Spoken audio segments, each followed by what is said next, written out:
Hello guys, good morning. तो हमने last paper कौन सा देखा था मुझे सच में याद नहीं है। कोई बात नहीं, वैसे भी पेपर से कोई लेना देना नहीं होता। अपना मेन मकसद ये है कि जो इम्पोर्टेंट क्वेश्चन है हमें करना है। अच्छा, मुझे याद आया, सुनो।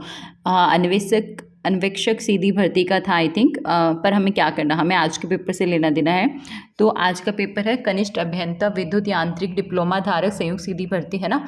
और ये जो सीरीज चल रही है ना, ये बहुत इंपॉर्टेंट है। ये क्वेश्चंस आप अगर पहली वीडियो से लेके अब तक देख रहे हो तो हमने मुश्किल से आई थिंक 16-17 क्लासेस ली होगी या 16-17 पेपर देखे होंगे। और उसमें भी आपने देखा होगा कितने सारे सवाल रिपीट हुए हैं, कितने सारे सवाल, कितने मतलब घुमा फिरा के सेम टू सेम सवाल पूछे गए हैं। तो अगर आप वीडियो नंबर 1 से देख रहे हो अब तक तो आपको ये चीज़ रियलाइज़ हो जाएगी कि ये वाकई में बहुत इंपॉर्टेंट है। और अगर किसी ने उन वीडियोज़ को पुरानी को नहीं देखा तो ज़्यादा लंबी वीडियोज़ नहीं है, मुश्किल से 15-20-10 मिनट की होंगी। तो इतना टाइम निकाल के तो आप कभी भी देख सकते हो। एक बार ज़रूर देखना, मेरे कहने पर एक बार देखना ज़रूर। पर सुनते किसके हो, है ना। करते तो अपने मन की हो, बट आप ही के फ़ायदे की बात है, बाकी आपकी मर्जी, क्या कर सकते हैं, ज़बरदस्ती तो है नहीं। तो चलो आज का पेपर देख लेते हैं। राजस्थान में निम्नलिखित जिलों में से किसमें द्रव्यवती नदी जल प्रदूषण से संबंधित समस्याओं का सामना कर रही है। तो इसका करेक्ट आंसर हो जाएगा जयपुर। राजस्थान के किस प्रदेश में बीहड़ मिलते हैं।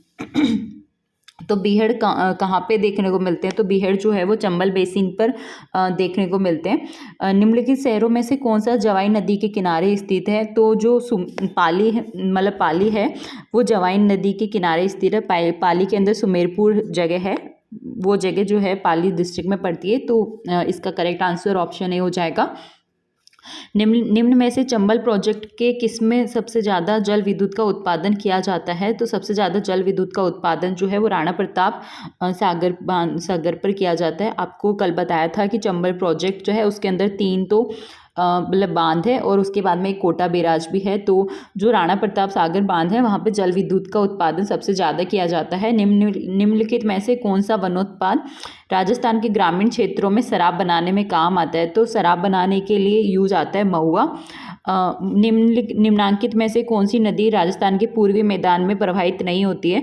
तो जो कांकनी नदी है वो पूर्वी मैदान में प्रवाहित नहीं होती है। उसके अलावा मोरेल नदी, बाणगंगा नदी और ढूंढ नदी जो है वो पूर्वी मैदान में प्रवाहित होती है। राजस्थान में निम्न में से कौन सा मृदा का सर्वाधिक उपजाऊ प्रकार माना गया है। तो सर्वाधिक उपजाऊ मृदा का जो प्रकार है वो जलोढ़ मृदा है, ठीक है।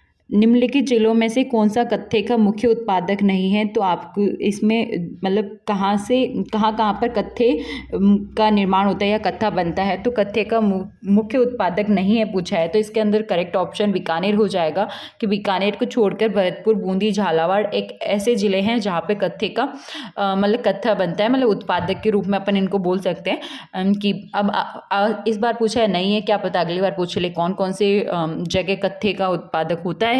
तो ये नहीं वाले सवाल तो बहुत ही ज़बरदस्त होते हैं, कहीं से भी घुमा फिरा के पूछा जा सकता है। सिंबुदड़ा एवं कोडा ग्रंथों में किस संप्रदाय के उपदेश है। तो इसके अंदर जसनादी संप्रदाय के उपदेश है। मेहरानगढ़ दुर्ग का निर्माण किसने करवाया था।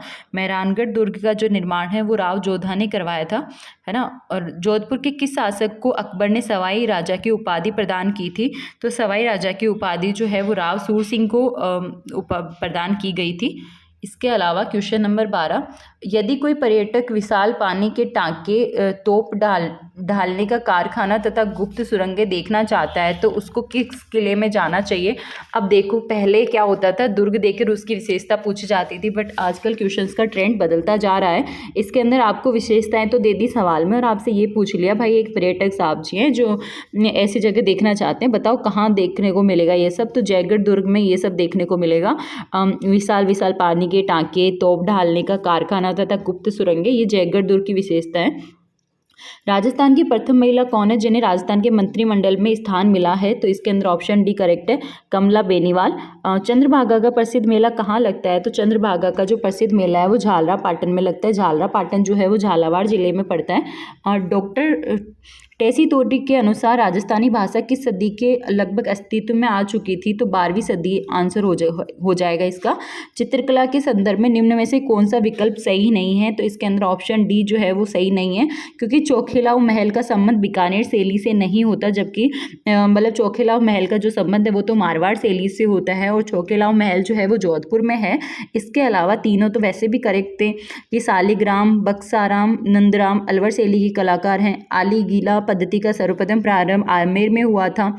रघुनाथ डालू, गोविंदराम कोटा शैली के चित्रकार हैं। अब देखो ये करने के लिए मैं आपको क्यों बोलूँ, क्योंकि देखो आपसे ऐसा पूछा जा सकता है कि अलवर शैली के कलाकार कौन थे, है ना, और ऑप्शन बना के दे दे सालिग्राम, बक्साराम, नंदराम, और पूछ ले ऑप्शन ए बी सी, या फिर तीनों ही नहीं या दोनों, मतलब कैसे भी क्वेश्चंस पुटअप हो सकता है, या तीनों को ऑप्शन दे दे, एक किसी और का नाम डाल दे है और पूछे कि इनमें से कौन है जो अलवर शैली के कलाकार नहीं थे। तो मतलब हर एक लाइन से क्वेश्चंस बनने के चांसेस होते हैं, और ये वाकई में इंपॉर्टेंट है, इसीलिए मैं आपको इतना जोर दे के बोलूँ कि आपको ये वाली सीरीज़ फॉलो करनी चाहिए। बाकी आपकी मर्जी है, वो तो बोलना पड़ता है, वरना सच्ची मेरा बस चलता तो सबको बोलती है वीडियोस देखो, बट मैं अब जो हमारे चैनल तक पहुंचता है ओनली उन्हें ही बोल सकती हूँ ना, सबको तो कैसे बोल सकती हूँ। तो देखो राजस्थान की निम्नलिखित में से किसने प्राचीन काल में योदय प्रवेश कहाँ जाता था? तो मतलब योदय प्रवेश जो है वो किसे कहा जाता था? तो गंगानगर। राजस्थान के किसी प्राचीन काल में, हाँ, योदय प्रवेश, मतलब गंगानगर का जो पुराना नाम है वो योदय प्रवेश था। ठीक है।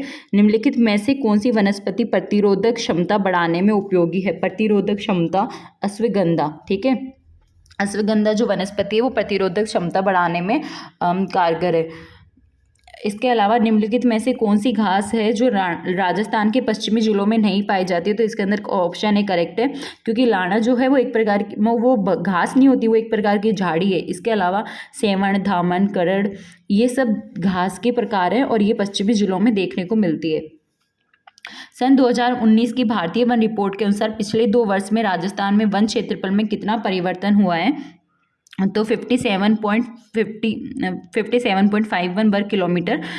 अच्छी बात है कि इंक्रीमेंट हुआ है, और पेड़ पौधे वैसे भी लगाने चाहिए। निम्नलिखित युग्मों में से वह कौन सा जिला युग्म है जहां लाल एवं पीली मृदा पाई जाती है? तो इसके अंदर ऑप्शन भी करेक्ट है। जो लाल मृदा है वो अजमेर में पाई जाती है, और जो पीली मृदा है वो भीलवाड़ा जिले में पाई जाती है, इसलिए ऑप्शन भी करेक्ट है। सिद्धमुख नौहर सिंचाई परियोजना को नदियों का अतिरिक्त पानी प्राप्त होता है, तो इसके अंदर ऑप्शन है करेक्ट है। रावी और व्यास नदी का पानी भी इस सिद्धमुख नौहर सिंचाई में जाकर मिलता है। निम्न में से कौन सा मतलब पानी जो रावी और ब्यास नदी का है वो पानी भी सिद्धमुख नौहर सिंचाई परियोजना में काम में लिया जाता है। निम्न में से कौन सा बांध जल विद्युत उत्पाद नहीं कर रहा है? इसके अंदर जो कोटा बैराज है वो जल विद्युत उत्पाद नहीं कर रहा है। इसके अलावा गांधी सागर बांध, माही बजाज सागर बांध और जवाहर सागर बांध जो है वो जल विद्युत उत्पादक के रूप में कार्य कर रहे हैं। ठीक है, अब क्वेश्चन नंबर 24 देखते हैं। निम्नलिखित में से किस वर्ष मरु विकास कार्यक्रम शुरू किया गया था? तो मरु विकास कार्यक्रम 1977-78 में शुरू किया गया था। राजस्थान के किस प्रदेश में एंटीसोल समूह की मृदा पाई जाती है? तो जो एंटीसोल समूह की मृदा है वो पश्चिमी क्षेत्र में देखने को मिलती है। निम्न में से कौन सी नदी अजमेर जिले में प्रवाहित नहीं होती है? तो अजमेर जिले में प्रवाहित नहीं होती है वो मानसी नदी है। अब देखो बच्चों, ये वाला सवाल जो है वो बहुत ही प्यारा है। बहुत ही प्यारा इसलिए बोलूँ क्योंकि इस सवाल अगर ये आया ना तो गलत होने के चांसेस बहुत बढ़ जाते हैं। हमारे सर भी बोलते थे ये वाला सवाल बहुत प्यारा है, प्यारा करके याद करोगे ना तो आपको ये चीज़ तो जरूर याद रहेगी, क्योंकि हर प्यारी चीज़ याद रहती है, राइट, है ना। मम्मा सबको प्यारी लगती है तो मम्मा की हर बात याद रहती है ना, तो चलो, और नहीं रहती है तो रखनी चाहिए, वो मम्मा है। तो चलो फटाफट देख लेते हैं मैं आपको क्या बताना चाह रही हूँ वो सुन लो आप। तो है ना, मानसी नदी जो है वो अजमेर ज़िले में प्रवाहित नहीं होती है। तो देखो ये ऐसा वाला मानसी है, ठीक है। अब एक ऐसा वाला मानसी भी होता है। आप सोच रहे होंगे ये तो हमें भी पता है ऐसे 2 नाम होते हैं, नहीं, ये वाला जो मानसी है वो नदी निकलती है मांडल तहसील है भीलवाड़ा में, वहाँ से निकलती है। ठीक है, तो ये वाला है जो अपन को ऑप्शन में दे रखा है, इसी वजह से यही टिक हुआ। बट ये जो मानसी नदी है ना, ये से गांठ वाले से वाली मानसी नदी, ये निकलती है सिलोरा की पहाड़ियों से, अजमेर डिस्ट्रिक्ट से। तो अगर ऑप्शन में ये होता ना मानसी, तो फिर ऑप्शन वो करेक्ट नहीं होता, समझ गए। तो देख लो कितना सा फ़र्क है, ओनली से का फ़र्क है। और आंसर को मतलब क्वेश्चन को बहुत ध्यान से नहीं देखा ना तो नेगेटिव में नंबर लेके जाओगे। क्या ज़बरदस्त सवाल बनाया है बनाने वाले ने, है ना। तो बस देख लो, एग्जामिनर वहाँ पहुँच जाता है जहाँ तक आप लोग कभी नहीं पहुँच पाते, तभी तो वो एग्जामिनर है। चलो आगे चलते हैं। तो इसके अंदर ऑप्शन, ये यहाँ पे कैसे लग गया, तो इसके अंदर ऑप्शन सी करेक्ट हो जाएगा। इसके अलावा जिंदोली सुरंग राजस्थान के निम्नलिखित जिलों में से किस में स्थित है, तो जिंदोली सुरंग जो है वो अलवर डिस्ट्रिक्ट में स्थित है।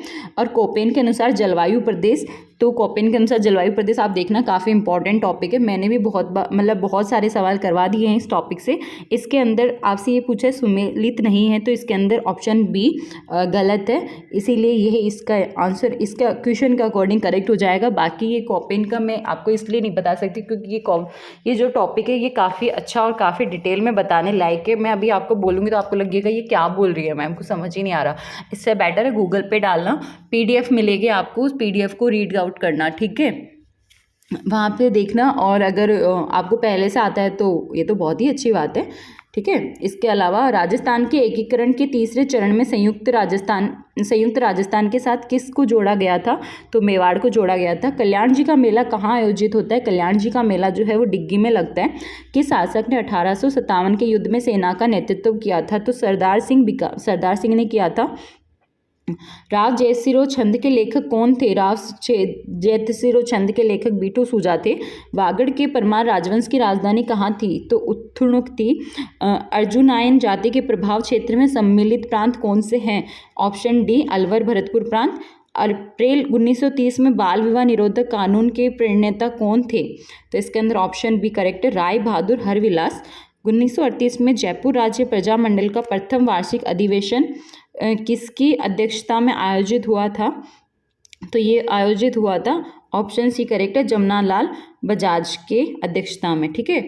अगर आपको ये सवाल आते हैं तो आप एज ए टेस्ट भी परफॉर्म कर सकते हो। मैं जैसे ही सवाल पढ़ती हूँ, अगर आप कहोगे तो मैं थोड़ा सा 1 सेकंड के लिए रुक जाया करूँगी, आप अपने मन में सोच लेना कि इसका आंसर क्या होगा, और फिर उसके बाद में मैं जो बोलूँ आप उससे मिलान कर लोगे आगे करेक्ट है या नहीं है। और अगर गलत है तो कोई बात नहीं, आगे से ध्यान रखना। और वैसे भी जब सवाल के देखो जीके बहुत है, आप थ्योरी पढ़ लोगे तो भी कॉन्फिडेंस नहीं आएगा, बट आप सवाल करोगे तो आपको लगेगा हाँ चलो मेरे को ये भी आता है, हाँ चलो मेरे को ये भी आता है।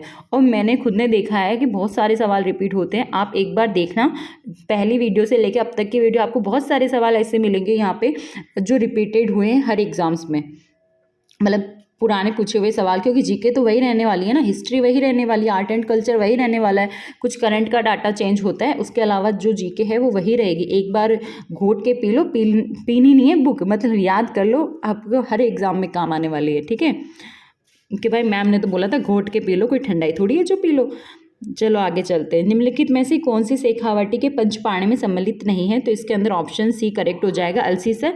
इस पंचपाणे है ना, इसके अंदर 5 ठिकाने थे, इसके अंदर बिसाऊ था, मलसीसर था, मंडावर था और डूंडलोद था और नवलगढ़ था, ठीक है। ये 5 ठिकाने थे जो कि पंचपाणे में सम्मिलित है, तो अल्सीसर जो है वो आंसर अपना करेक्ट हो जाएगा।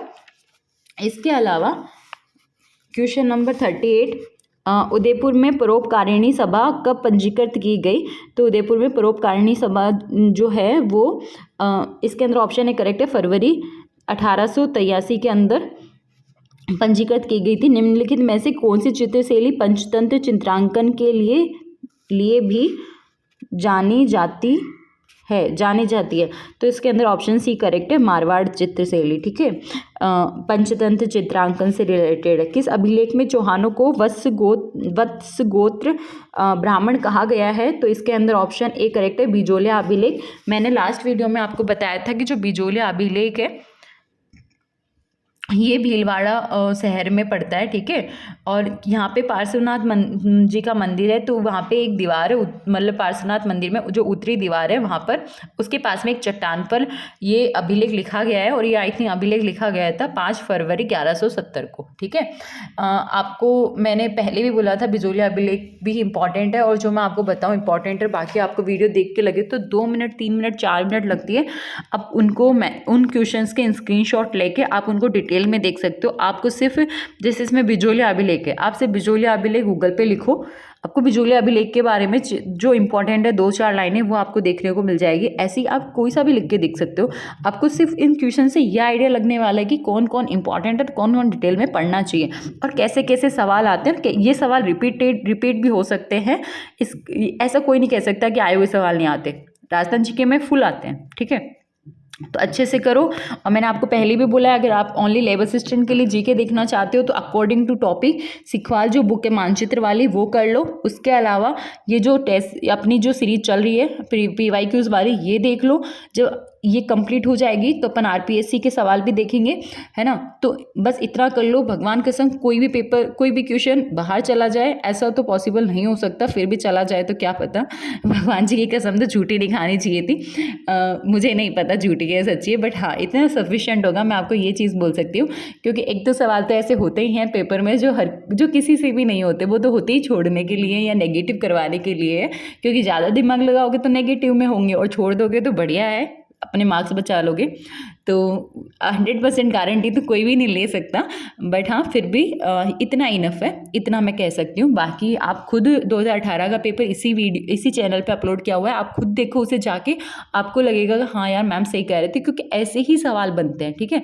जैसे मैं अभी आपको क्वेश्चंस करवा रही हूँ, ये भी तो बहुत ही मतलब ये कोई आपके यहाँ पे टेस्ट सीरीज या कोई मतलब मेरी मनमर्जी से बनाए हुए सवाल नहीं है। ये बहुत ही इंपॉर्टेंट और बहुत ही ऐसे सवाल है जो एग्जामिनर्स ने बनाए हैं और उन्होंने एग्जाम में पूछे हैं। मेन एग्जाम में टेस्ट सीरीज के अंदर तो आप बहुत सारे सवाल देखते हो, तो वो तो टीचर्स लोग बताते हैं अपने हिसाब से कि ये इंपॉर्टेंट है। हाँ ये तब फायदेमंद नहीं होती जब ऐसा होता है कि भाई राजस्थान जीके में तो सवाल रिपीट ही नहीं होते हैं रिपीट, तभी तो बोल रही हूँ ये बहुत इंपॉर्टेंट है। अब मेरा बस बोल बोल के बस थक गई मैं, ठीक है। मैं को इतना ही समझाना था, आई होप आपको सब समझ में आ गया होगा। तो बस अब नेक्स्ट वीडियो में नेक्स्ट अपन पेपर देखते हैं। और हाँ आपको रोज़ रोज़ कहने की नीड आई थिंक मुझे नहीं लगता है, क्योंकि सब पढ़ने वाले बच्चे सब कंपटीशन एग्ज़ाम की तैयारी कर रहे हैं, सब बड़े हैं बराबर कैसे हैं। तो प्लीज़ चैनल को सब्सक्राइब करना। और अपने अगर कोई जानकार है या आप लोग कहीं पढ़ाते हो या आपके 11th-12th के बच्चे कांटेक्ट में हैं, मतलब 12th के बच्चे 11th के बच्चे तो खैर एलिजिबल नहीं होंगे, 11 या फिर BSc के बच्चे, तो आप लोग प्लीज़ इतना कर देना कि इन वीडियोस को शेयर कर दो। अगर उनको अच्छा लगेगा तो वो पक्का सब्सक्राइब करेंगे। और मैं अपना 100% दे रही हूँ, आपको ये फील होगा भी। फटाफट जितना होता है मैं आपको करवा देती हूँ। तो चलो अब आगे कल पढ़ते हैं, बहुत बातें कर ली। Take care, bye bye.